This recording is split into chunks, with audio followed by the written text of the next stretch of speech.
Most of my story takes place right here in Burbank. Who here has seen the California Fantasy Van in person?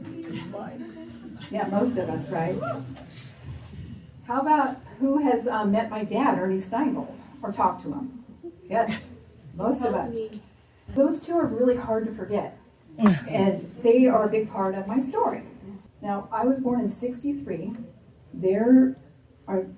We're so cute. I'm like the cutest little toddler there is. No. He was bald? Yes, that was my dad before he lost his mind, and before he got a toupee. Yeah. Now I have a rather unique experience growing up. I'm the youngest of 3 kids, and I was born and raised in this great town called Burbank, California, at St. Joseph's Hospital, and everything was perfect. But then my mom died when I was 7, and my dad did not know how to handle that. He pretty much let us run wild. And I was all over town, and on my own at a really young age. And as a result, some really crazy and outlandish things happened to me as a young kid. After my mom was gone, I turned into this rough and tough tomboy. My clothes really matched. I stopped brushing my hair. I was a mess of a kid. And I was an angry kid too. I'm talking about getting into fistfights at school. One time I took this kid's head in the 5th grade and smashed it against the teacher's desk over and over again in front of the whole classroom as they cheered me on. I'm sorry about that, Scott.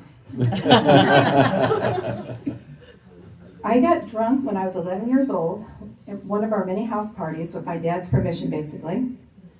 I was thrown into a police paddy wagon when I was a teenager, blazing on a hit of acid.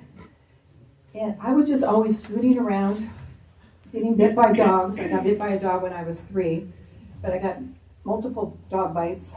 And I was just always scooting around and getting into accidents and into motorcycle accidents.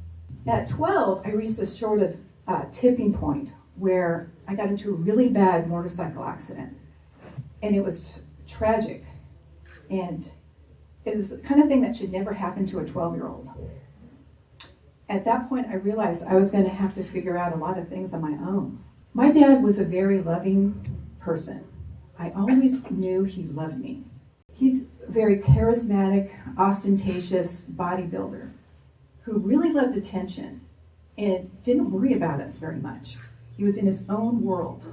And people loved talking to him, and he just loved talking to people. He had a lot of girlfriends over the years, and he was into a lot of art projects. One art car project you might have recognized, the California Fantasy Van. He started it in 1978 when I was 14 years old. I mean, it started as a pretty cool custom Chevy, 75 I think, and a pretty paint job, mags. Inside it's got door-to-door carpet. It's got a couple couches and a fridge, and the fridge is stocked with Coca-Colas and Cactus coolers, my favorite. It's the best ride my dad's had since his Harley-Davidson robot days. That summer, I was 14, he gets this idea to rivet a couple of silver dollars on the driver's side door, and really likes the way they look. So, grabs some more silver dollars and drills some more and rivets them on the other door. Then he goes into the house, grabs these 2 brass elephants off the shelf in our dining room and rivets them on the hood of the van. He called me out there that day. He's like, "Tracy, what do you think? How do you like the way those look?" I'm like, "Yeah, Dad, I mean, they look pretty cool. I mean, they look like a hood ornament." So, as a young kid, a teenager, I just really wanted to fit in.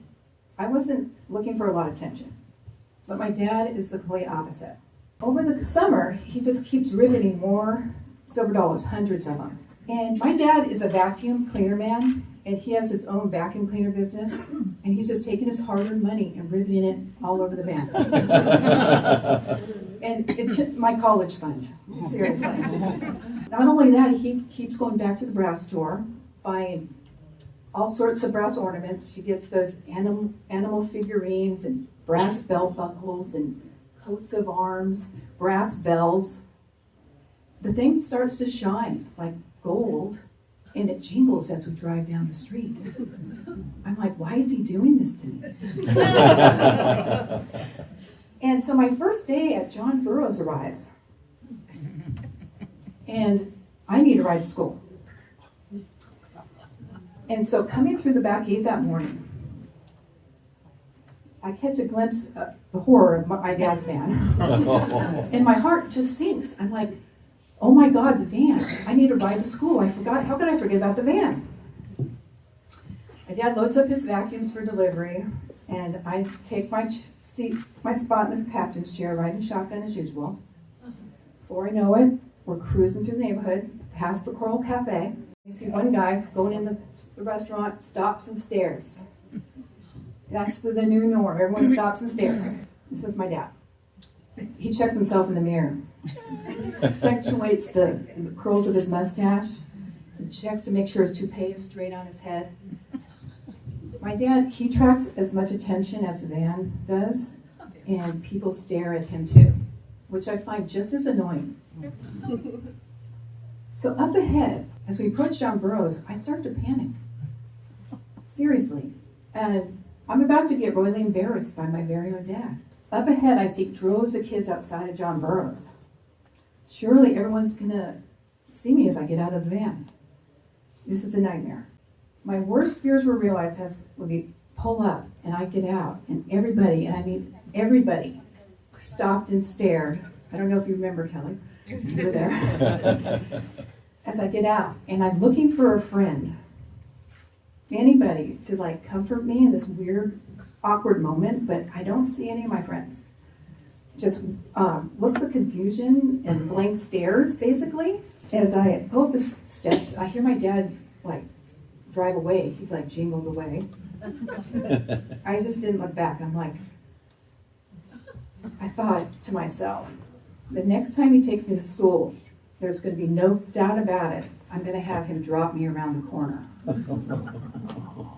My dad believed he was creating a national monument.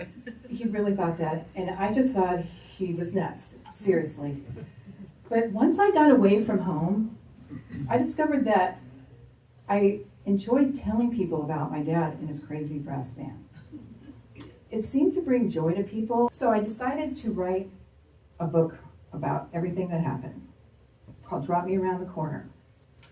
And I had taken up writing not until my late 30s. I love storytelling. I had so many stories to tell, and I really wanted to put them to paper. And so I took a bunch of classes. I studied better grammar. As I was writing short stories, and I worked on a couple fiction novels, I realized the story I really wanted to tell was my own story. I knew I had something there. And it was actually my crazy childhood was something that I wanted to share with everybody. There are many things in this book that I never told anybody. And in some ways, this is my like coming out story. It just says, it tells a lot of things that happened to me, and it's a strange thing to do, but I know I'm an incredibly lucky person. And there are so many people here that have come into my life over the course of my life that have helped me along the way, and I see so many of you in this room. And Allison, you shared part of this journey with me. You know exactly what I'm talking about, but and I love you and I thank you that you're here. I am just so grateful for all of you being here, and life is good, and it really is.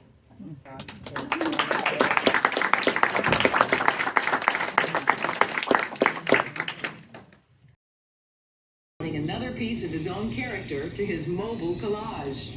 Oh yeah, I feel real good. I feel independent. Not one of the crowd, shall we say. I mean, I do like, I guess I like the attention. Don't ask me why. Maybe all of us like a little of it, a little attention. What was the first thing you put on the van? The very first thing? Uh-huh. 3 Eisenhower dollars. on each side. 1955 Thunderbird turning signals. This all throws light on at night. So it's not gaudy, but no, I Oh, suppose no, it's looks very nice. tasteful, Ernest. It really is.